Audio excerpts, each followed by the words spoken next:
Good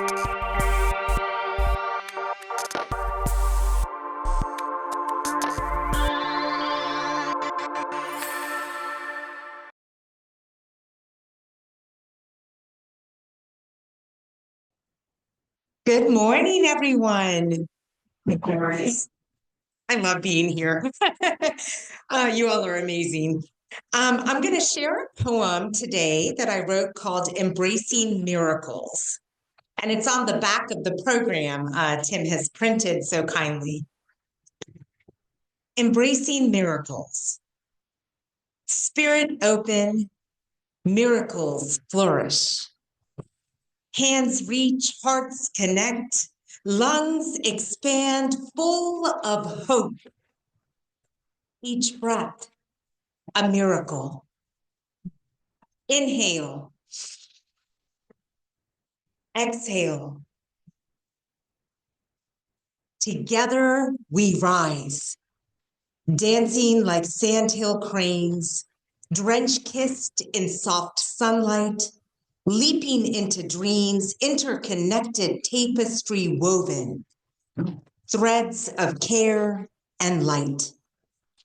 Bound by birth and death, we heal each other. Patchwork of love, mending scars, honoring each soul, eyes meet, voices blend. In each other, in our stories, we find home. Build bountiful gardens, witness welcoming wonders, spirit open, miracles flourish.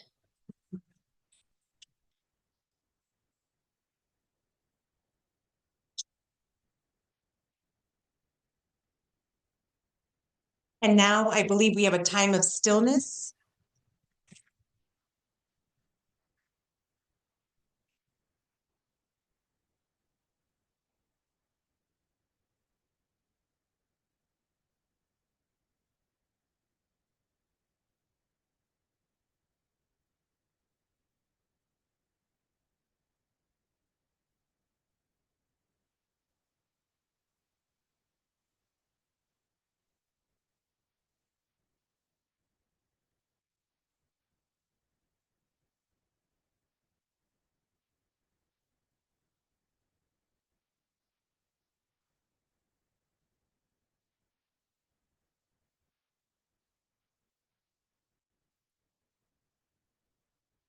So today we are all gathering on a very special day.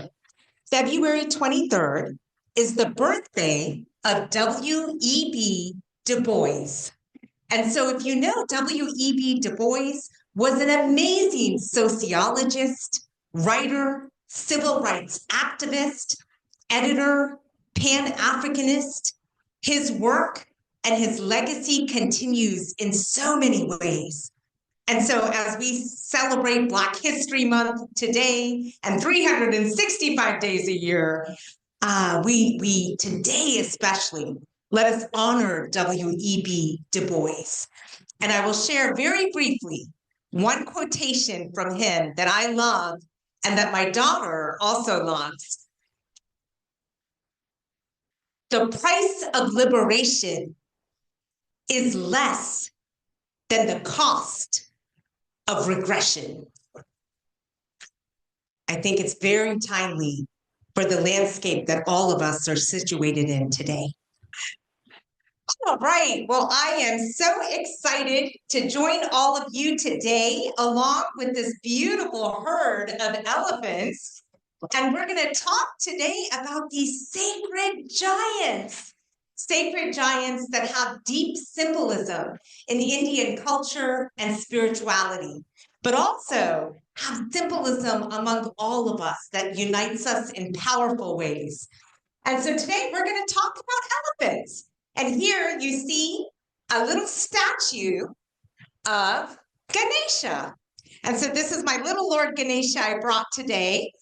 blessing all of us. And I love this collection. Each has a story, which is really neat. So after service, come up and please look at all of these as well. And, ask Laura because the stories are pretty neat. So I am dedicating today's service to my sister, Rajni Shankar. And there's a reason why. Elephants have so many beautiful aspects that we can learn from. But one of the really cool things is they are a matriarch society. And another really cool thing is sisters in elephant communities have this really beautiful eternal bond where even no matter where they are, the journey that they're taking, they can find each other in moments of pain, suffering, and even joy. And often the sisterhood is actually the strongest relationship among the elephant community. And so I feel very lucky and blessed that my Amma was able to bring me a sister in this journey of life. And we are definitely each other's supporters. And so in Indian culture, when we think about elephants, there are lots of meanings. Elephants symbolize good fortune, wisdom, love. They also symbolize strength, overcoming adversity. And so these symbols show up repeatedly in our Vedas, which are ancient texts written in Sanskrit. They also show up in several ceremonies that we do. So in fact, in most spiritual ceremonies, before we even begin, we actually start by giving praise, honoring, and calling upon Ganesha, which is often known as the elephant god, has a human body and an elephant head, and we're going to get into that in a moment. So Lord Ganesha, you will see Lord Ganesha represented in many different forms, widely worshipped in Hinduism, and the connection to wisdom, to overcoming adversity, intellectualism, and especially love as well. Love in terms of removing obstacles and looking out for our shared humanity is something that sings really strong. And so anytime in Indian culture, before we start a new project, before there's a new chapter in our life, a journey that we're going on, we often will call to Lord Ganesha to bless us and guide us, and also to remove obstacles that may come in our way. So you can almost visually imagine, right, Ganesha's long, beautiful trunk taking those obstacles away, bringing us love, lifting us up. And so there's this kind of visual play. And often, if those of you might remember when Ramila and I came and did Bharatanatyam, Indian dance, a lot of times you'll see Ganesha represented. The strength of Ganesha come into movements as well. So Ganesha has a very plump figure. And one of the meanings is joy as well. Ganesha also represents joy. So you may be familiar with the happy Buddha that has the big belly. In many of the original forms and pictures, if you look at the artwork of Ganesha, a lot of times you also see that robust belly representing joy and fullness of life. Also, large ears.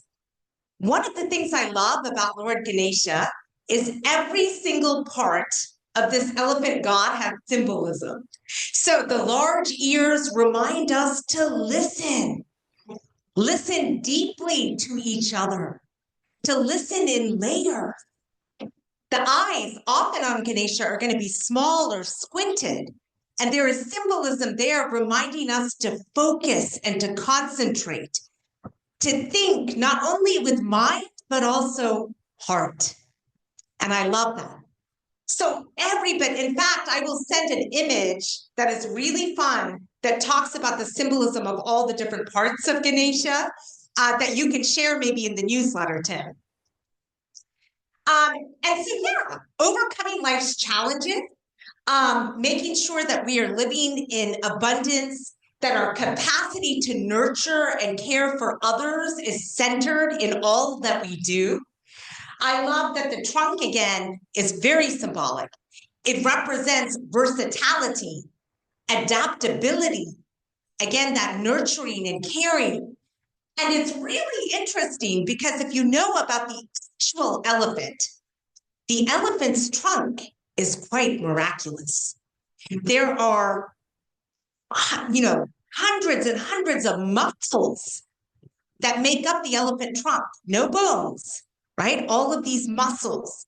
And the elephant's trunk is used for all sorts of things. On the outside of the trunk, there are little teeny hair sensors that help with scent.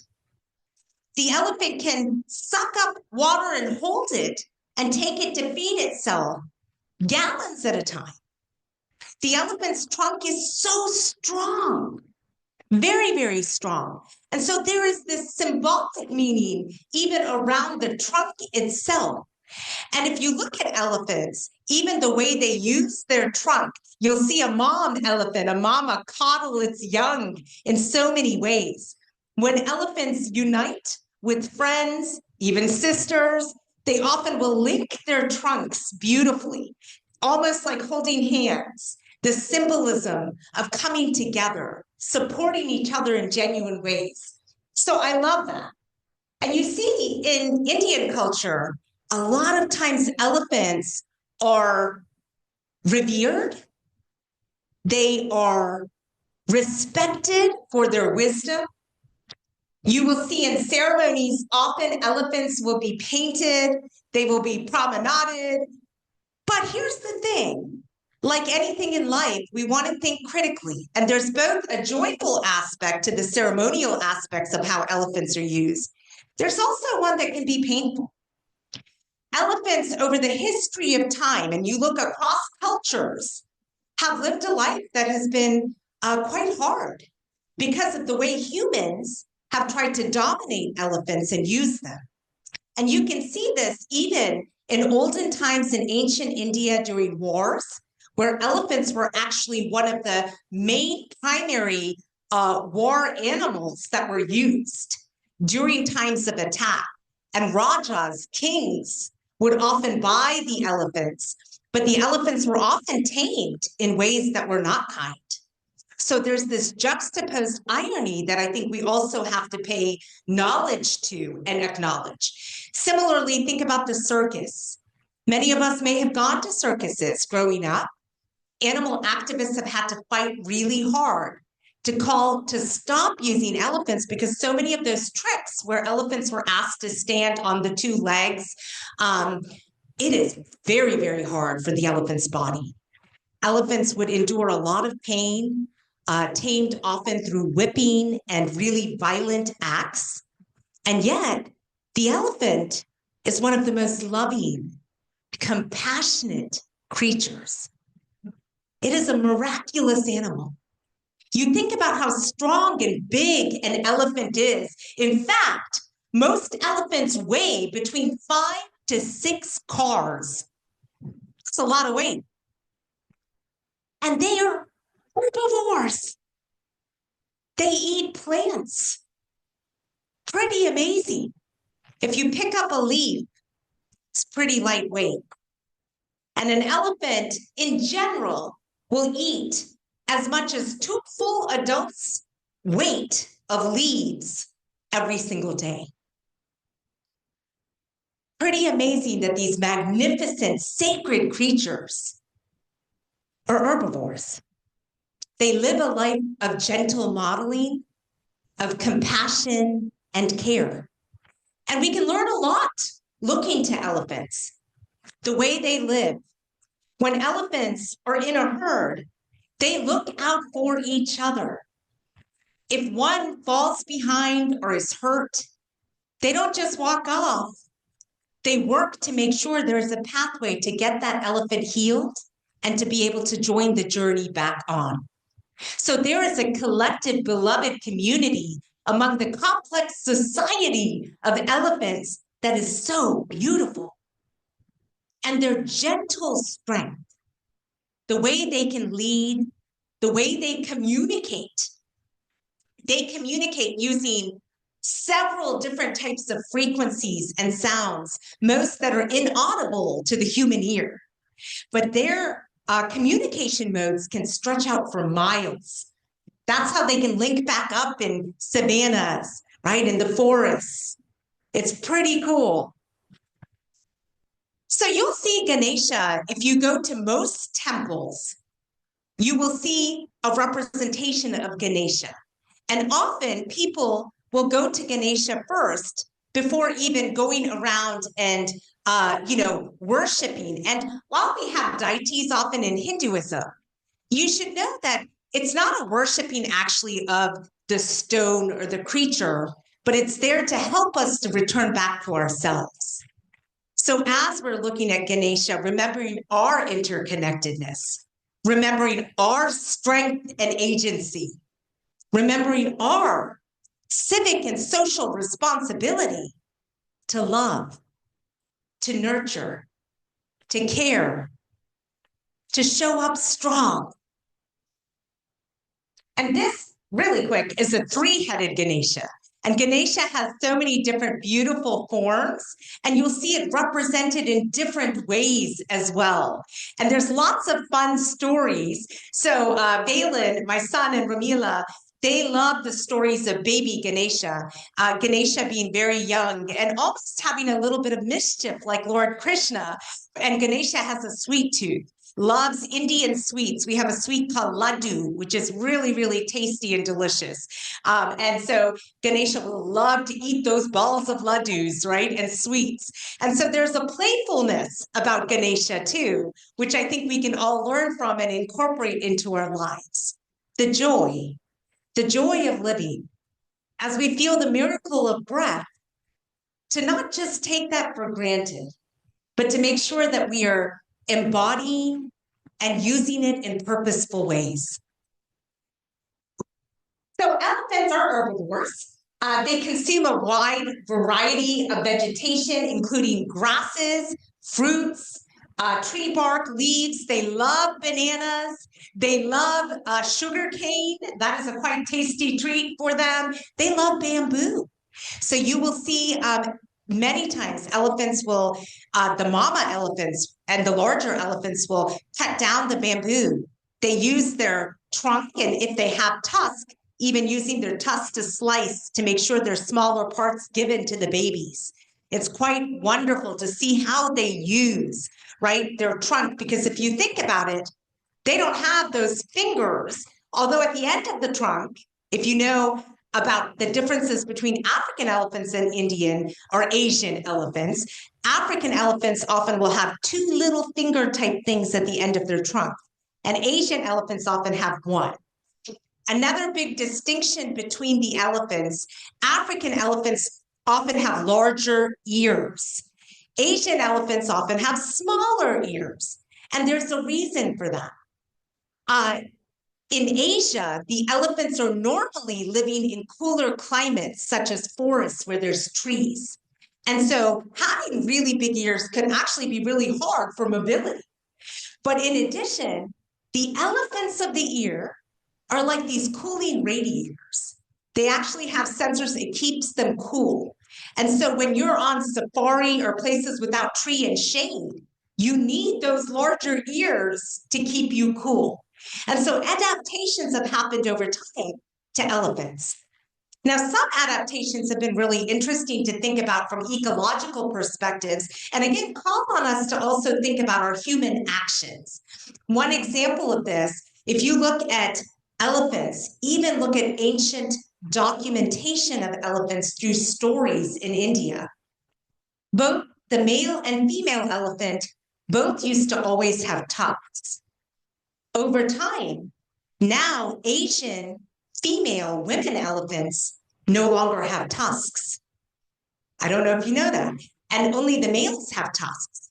And the reason, there's lots of reasons for this, but the active poaching, where ivory has been poached and taken from elephants, has resulted in this kind of variation where tusks, right, were not given often to the babies, and even the male tusks, often of endangered elephants especially, you'll see they are smaller. And in Africa, elephants, are still very much, you have to protect actively. against poachers. In India and in Asia, all around Asia, elephants are now endangered severely. If you look at the elephant population and what has happened over time, we used to have massive elephants living all over. And you could draw a map from Syria even to China of elephants in their grandness, marching, parading. And over time in Asia, elephants have really, really whittled down to very small populations. They are endangered, highly so, and only living in some small communities. And so this is also a reminder and a call on all of us to think about our actions as humans. And in fact, even in the Vedas, when they would talk about how sacred these creatures are, they would also remind us of our civic responsibility to work in partnership with our creatures, including our elephants, not to dominate, not to hurt, but to work in partnership, to love and to care. All living beings, that heartbeat that we all share. And so we have a lot of work to do. And why has the elephant size, decreased so rapidly? Many reasons. We talked about the ivory poaching, also deforestation and environmental fragmentation and ecological fragmentation. So there are many different reasons. And again, a call on all of us to think about how can we support these grand, beautiful creatures, because we certainly don't want them extinct. The other thing is, the Vedas would talk about the sacredness of elephants in both, theoretical, but also practical forms. How the elephant, even when you think about abundance and living as portrayed through Ganesha, also shows up in the real elephant, because you see elephants as they consume all of those plants. When they actually are excreting, they are in fact ecological engineers. They are pretty amazing. And they are actually putting seeds and helping biodiversity all over our earth. So they are vital to our ecological systems, to our biodiversity in so many ways. They are truly protectors of planet. So when we think about protection in this kind of spiritual form of Ganesha, it also comes back to the tangible. The elephants that we live with and have the privilege and joy of living with. One of the beauties of elephants is the way, again, they care for each other. And in our spiritual realms within Indian culture, we have so many stories about elephants. You think about Aesop's tales, right? Stories that teach lessons. We have so many of those, and so many fun stories that we teach to our young children that revolve and center around elephants. And again, the symbolism of elephants coming forward. And elephants, they have this beautiful way, again, of sticking together through hard times. And they are resilient. They are resilient. And I think about the symbolism for all of us right now. The world that we are living in, the nation that we are living in, the state that we are living in. We need to look to these elephants to make sure that we are using our agency and strength. And remember that elephants have been resilient and strong, not through violence, but through love. To be able to be this massive and to live with such a gentle footprint, that's something all of us can learn from. So, we don't have that much time, but I want us all to think about all of the ways elephants journey through life and to take that into our own journeys. In our spiritual Vedas, we have many Sanskrit chants, Gajananam Buddhaganadi Sevidam, Kavita Jambo Palashara Pakshadam, Umasatam Soka Vinashakaranam Namami Vigneshwara Parapankajam. Calling for blessings, calling for strength, reminding of our interconnectedness, and reminding us that the spiritual is there guiding us. In Vedas, elephants also represent taking human beings from the material world into the spiritual realms, representing the cycle of birth, rebirth, manifestations of beauty, manifestations of reimagining a world. And that is something all of us can take with us no matter where we go. And we call out in our culture to elephants, and we give gratitude to elephants.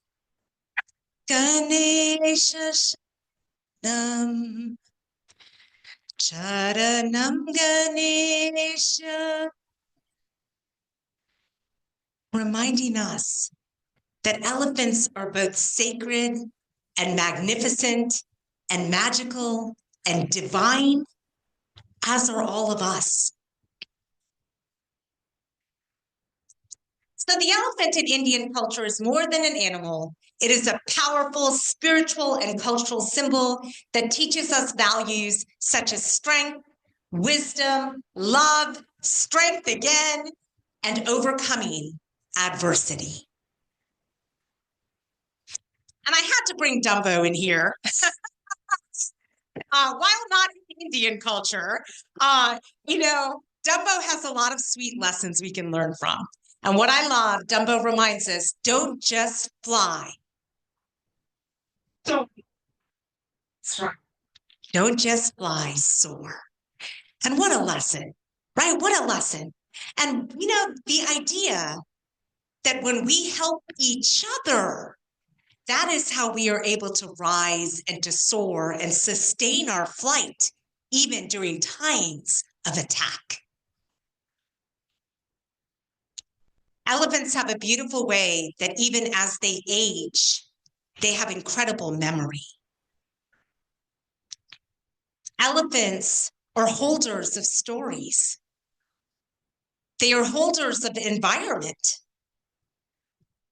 And in that, they always make time for connection, which is one of the most beautiful things. And that comes out of all of our Indian stories. How the elephants, they are built around beloved community. They make time to be present, to show up with each other, to take care of one another. Just like I feel happens in this beautiful community. Now, this is my Amma, and Amma is on Zoom. Hi, Ma. And while I, dedicate this service to my beautiful sister, I thank my Amma again for giving me a sister on this journey, but also being so representative and reflective of the elephant. When I think about my Amma, she is also this kind of sacred, beautiful elephant. Her teachings, the way that she loves even strangers, even people who have been mean and cruel. I would watch my mom still radiate love. And that's amazing. Elephants do that. Elephants do that. Even as they are being hunted, you can find scientific even videos where they are watching, and as poachers come, elephants continue to show love. And, marvelous love. It doesn't mean they're not trying to protect themselves, but they don't hurt while they're protecting. And that's amazing. And so I thank my Amma, my first and forever teacher, for that. As we finish up today, I want us to remember the marvelous beauty and sacredness of elephants. Elephants also remind us, as our Vedas and culture teaches us, to embrace our authentic selves, to feel ourselves in all of our glory and beauty and strength, and to keep marching on. So thank you for being you and for being such a beautiful herd of warriors of love in our world. Onward and upward.